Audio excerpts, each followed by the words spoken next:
Guarda, se volete sedervi, stare in piedi e anche con l'università di Padova. Esatto. E poi andiamo avanti per altro.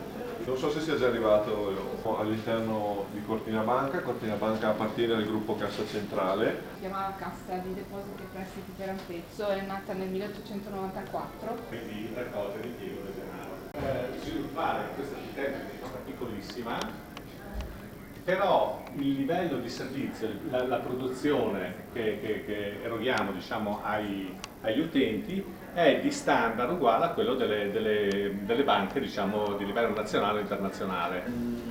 Come ha detto Edoardo in apertura, in questo stabile dove siamo attualmente. E poi ci sono appunto dei piani intelligenti, noi li abbiamo qua dietro. Un attimo che faccio.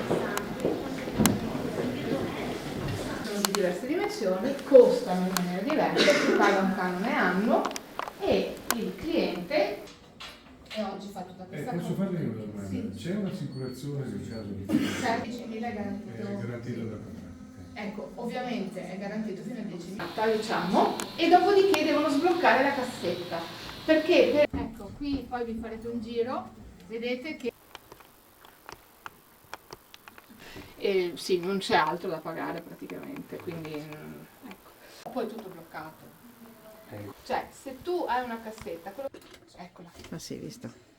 Dentro io ce l'ho piccola, quindi c'è un'altra cassetta di plastica, diciamo qua dentro ci sono le mie cose, però nessuno ha l'accesso perché gli eredi. Allora, sempre un figlissimo stabile.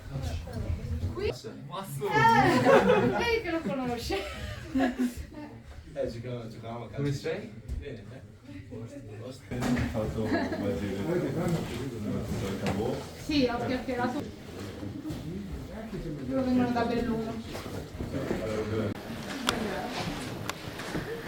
È responsabile anche del servizio in cassa pagamenti, quindi esegue le truffe, giusto? Questa rete sarà vero perché parleremo di. Però uno controlla subito, non è successo niente, i dati vengono. Si parte con una. Qui viene riportato 3.000 persone che sono state truffate, ovvero